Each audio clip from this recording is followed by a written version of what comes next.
오늘 우리에게 주신 말씀은 마태복음 27장 15절부터 26절까지입니다. 마태복음 27장 15절부터 26절까지 우리 한 절씩 교독하시겠습니다. 명절이 되면 총독이 무리의 청원대로 죄수 한 사람을 놓아주는 전례가 있더니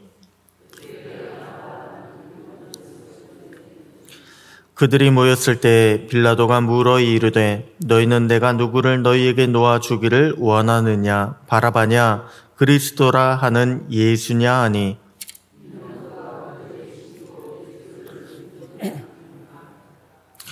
총독이 재판석에 앉아 있을 때 그의 아내가 사람을 보내어 이르되 저 옳은 사람에게 아무 상관도 하지 마옵소서.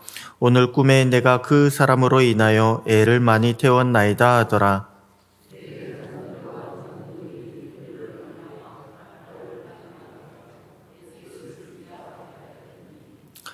총독이 대답하여 이르되 둘 중에 누구를 너희에게 놓아주기를 원하느냐 이르되 바라바로 쏘이다.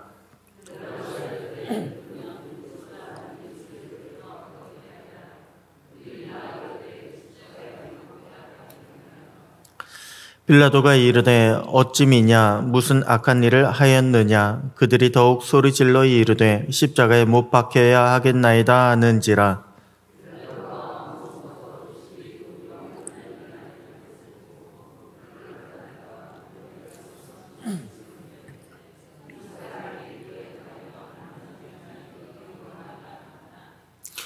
백성이 다 대답하여 이르되 그 피를 우리와 우리 자손에게 돌릴지어다 하거늘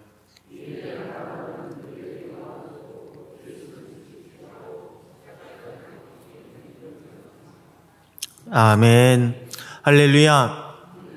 오늘도 말씀을 깊이 묵상하시면서 주님이 우리에게 베풀어 주신 은혜 가운데 살아가시는 귀한 날 되시기를 축복합니다. 오늘 본문은 예수님을 십자가에 못 박도록 최종 판결하는 그런 장면입니다. 여러분, 예수님을 십자가에 못 박게 내어준 사람은요, 빌라도 한 사람만이 아니었습니다. 정치 권력을 소유한 빌라도뿐 아니라 종교 권력을 가진 대제사장들과 장로들 그리고 무리로 대변되는 군중 세력이요, 예수님을 십자가에 못 박도록 그들은 모두가 다 하나가 되었습니다. 만약 이들 중에 어느 하나라도 거부를 했다면 아마도 예수님은 십자가에 달리지 않으셨을지도 모릅니다. 사실 우리는 이들의 모습을 다 가지고 있습니다. 빌라도처럼 세상 권력을 가지지 못했다고 할지라도 우리는 우리의 인생을요, 내 마음대로, 내 뜻대로 주관하며 살고 있습니다. 또한 우리도 대제사장들과 장로들처럼요, 영적으로 교만합니다. 고집스럽습니다. 무지합니다. 이러한 모습을 가지고 있습니다. 또한 우리도 무리들처럼 사람들 틈에 내 이름을 숨기면서 남을 미워합니다. 정죄합니다. 우리도 이들의 모습을 가지고 있는 죄인들이라고 하는 것을 부정할 수가 없습니다. 그러면 오늘 본문 속에서 이들은 어떤 죄인의 모습을 우리에게 보여주고 있습니까? 우리는 이들을 통해서 어떤 죄의 모습을 깨달을 수 있을까요? 먼저 살펴보면 이들은 하나님께 묻지 않고 하나님의 뜻에 따르지 않는 불의의 죄를 저지르고 있다라고 하는 것을 우리는 발견할 수 있습니다. 여러분, 빌라도는 예수님께서 죄가 없다는 것을 이미 알고 있었습니다. 18절을 보면 빌라도는 그들, 즉 대제사장들과 장로들이 시기해서 예수님을 고발한 것을 알았다고 했습니다. 그럼에도 불구하고요, 빌라도는 예수님에 대한 재판을 무리들에게 맡겼습니다. 그 판단을 무리들에게 물었습니다. 빌라도는 하나님께 묻지 않고 사람들에게 묻는, 사람의 뜻을 따르겠다고 하는 그런 모습을 보인 것입니다. 여러분, 불의는요, 다른 것이 아닙니다. 하나님께 묻지 않는 것이 불의입니다. 하나님의 뜻을 따르지 않는 것, 사람의 뜻을 내가 더 따르겠다라고 하는 것이 그것이 불의입니다. 게다가 이때 빌라도의 아내는 사람을 보내서 빌라도를 만류하기 시작합니다. 오늘 꿈에 내가 그 사람으로 인하여 애를 많이 태웠나이다. 애를 태웠다. 내가 많이 힘들었습니다. 내가 많이 괴로웠습니다. 라고 그렇게 이야기를 전합니다. 여러분, 당시 꿈이라고 하는 것은 신의 계시를 듣는 그런 통로로 여겨졌습니다. 지금도 왜 사람이요 어떤 꿈을 꾸고 났을 때 야, 이 꿈이 뭔가라고 그렇게 우리가 그 꿈에 대한 해석을 찾는 분들 많지 않습니까? 옛날에는 더 심했습니다. 빌라도의 아내는 이처럼 영적으로 무언가 예민했고 민감했고 깨어있던 그런 여자였습니다. 그래서 빌라도의 아내는 예수님을 저 옳은 사람이라고 부르면서 예수님을 옹호하고 변호했습니다. 하지만 빌라도는 어떻게 했습니까? 당장 자기 아내의 말을 듣기보다는 눈앞에 있는 유대의 종교 권력자들을 보았습니다. 또한 큰 군중의 세력을 보았습니다. 그리고 그들의 뜻을 묻고 그들의 뜻을 따라갔습니다. 영적인 계시나 양심의 호소에는 귀를 닫아버리고 눈을 감아버렸습니다. 여러분, 이러한 모습이 바로 불의한 자의 모습인 것입니다. 오늘날 많은 사람들이요, 눈에 보이는 불법은 따지기 좋아합니다. 그래서 불법을 바로 잡아야 나라가 바로 선다라고 그렇게 이야기를 하는 분들이 얼마나 많이 있는지 모릅니다. 나라뿐입니까? 교회도 마찬가지입니다. 교회도 불법을 바로 잡아야 한다는 분들이 많이 있습니다. 세상은 법을 따지면서 점점 오늘날 보면 얼마나 많은 소송과 재판이 이루어지고 있는지 모릅니다. 그런데 교회도 마찬가지가 되어가고 있습니다. 교회 안에서도 점점 시시비비를 따지고 또한 그 모든 것을 놓고 교회 안에서뿐 아니라 교회 밖에 세상 재판정에 재판을 걸고 소송을 거는 그런 모습들이요, 오늘날 교회 안에서도 점점 많이 일어나고 있는 것을 우리는 보게 됩니다. 그러나 한번 우리는 생각해야 합니다. 오늘날 우리는 눈앞에 보이는 불법은 그렇게 따지지만 눈에 보이지 않는 불의에 대해서 얼마나 민감하고 있는지 우리는 한번 살펴보고 따져봐야 합니다. 하나님께 묻고 또한 하나님의 뜻을 지키기 위한 처절한 노력에 대해서 우리는 얼마나 그것을 따라가려고 노력하고 또한 우리가 이렇게 하나님의 뜻을 따르자고 얼마나 우리는 함께 노력하고 있습니까? 여러분, 눈에 보이는 법은요, 허점이 많습니다. 세상 법은 허점이 많습니다. 예수님의 재판도 법대로 진행하려고 했습니다. 예수님의 재판, 십자가 판결도요, 재판을 열어서 법대로 판결을 내렸습니다. 이처럼 세상의 법은 허점이 많습니다. 사람의 뜻에 따라 움직일 수 있는 것, 그것이 바로 법입니다. 하지만 하나님의 법은요, 허점이 없습니다. 하나님의 심판은 공의롭습니다.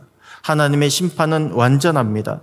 우리가 정작 두려워해야 할 것은 하나님 앞에서 하나님을 두려워하며 하나님께 묻고 하나님의 뜻을 따르는 것, 우리는 이것을 두려워하며 지켜나가야 합니다. 그래야 우리가 하나님의 백성으로 구원을 얻을 수 있기 때문에 그렇습니다. 그래야 우리가 하나님의 자비하심으로 은혜와 평강을 누릴 수 있기 때문에 그렇습니다. 이 시간 우리가 눈에 보이는 불법만이 아니라 눈에 보이지 않는 불의에 대해서 다시 한번 돌아보시고 회개하시고 그래서 주님의 백성으로 살아갈 수 있는 저와 여러분 되시기를 축복합니다.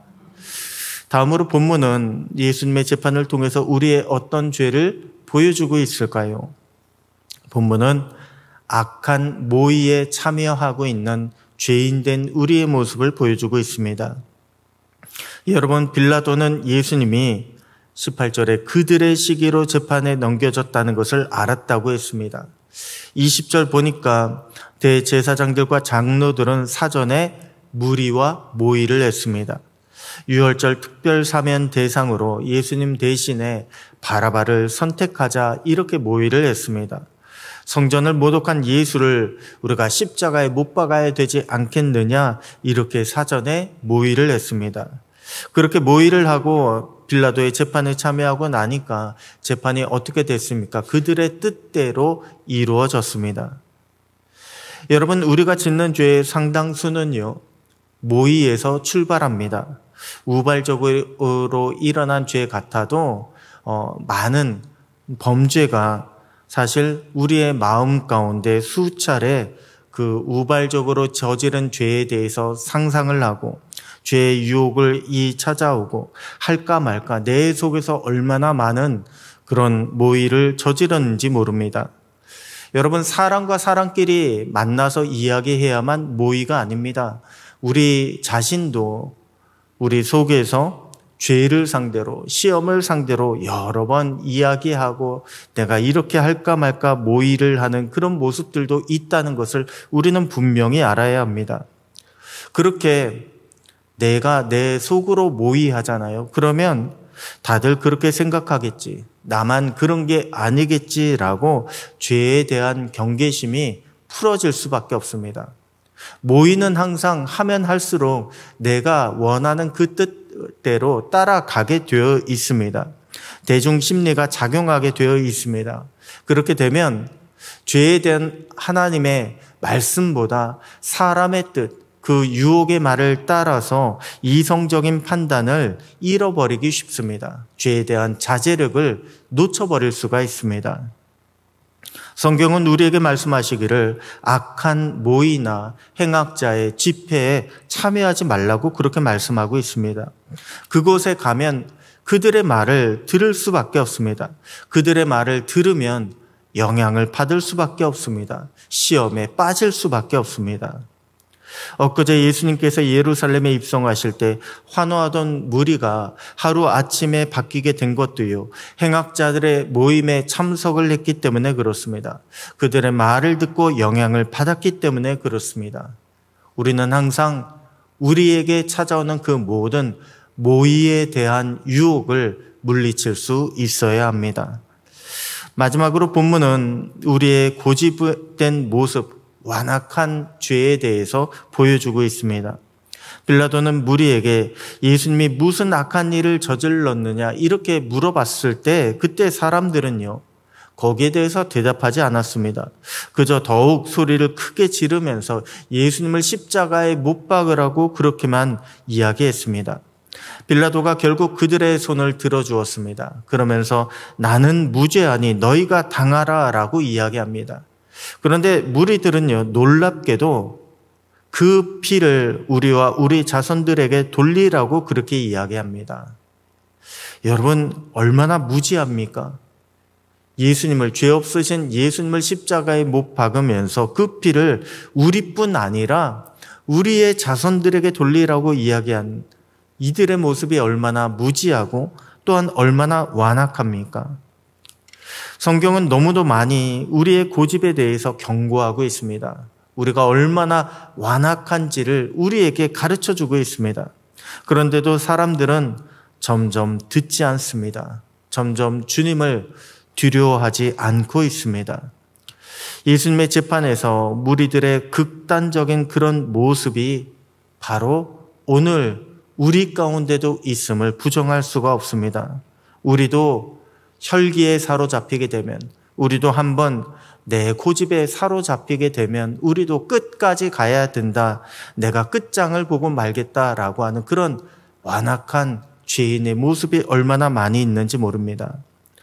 오늘 우리 안에 이처럼 목이 곧은 모습, 완악한 모습, 죄인된 그런 고집스러운 모습에서 돌이키는 은혜의 역사가 나타날 수 있게 되기를 축복합니다. 그래서 그 모든 우리의 죄들을 주님의 십자가에 함께 못 박고 다시금 주님의 보혈의 은혜로 거듭나며 새 사람으로 살아갈 수 있는 저와 여러분, 그리고 오늘 하루가 되시기를 주님의 이름으로 축원합니다. 기도하겠습니다. 하나님 아버지, 감사합니다. 예수님을 십자가에 내어준 죄인들의 모습이 우리 안에 있음을 깨닫게 하시고 또한 이 시간 회개할 수 있는 시간을 주시니 감사합니다. 우리의 외면하는 그 모든 불의한 죄, 하나님을 외면하는 불의한 죄와 또한 악한 모임에 귀를 기울이는 죄와 완악한 고집의 죄가 있음을 주님 앞에 고백하오니 주님 이 시간 우리의 그 모든 죄들을 용서하여 주시옵소서. 주님의 십자가 앞에서 나의 옛 모습이 깨어지게 하시고 또한 죄인의 길에서 벗어나 오직 주님만을 쫓아가는 구원받은 백성으로 살게 하여 주시옵소서. 그러므로 구원의 기쁨과 은혜가 넘치는 날이 되게 하여 주시옵소서. 오늘도 우리 안에 내주하시는 주님의 말씀에 평강과 힘을 얻고 승리하는 복된 날이 되기를 소원하옵고 우리를 죄에서 영원히 구속하신 살아계신 우리 주 예수님의 이름으로 기도드립니다. 아멘.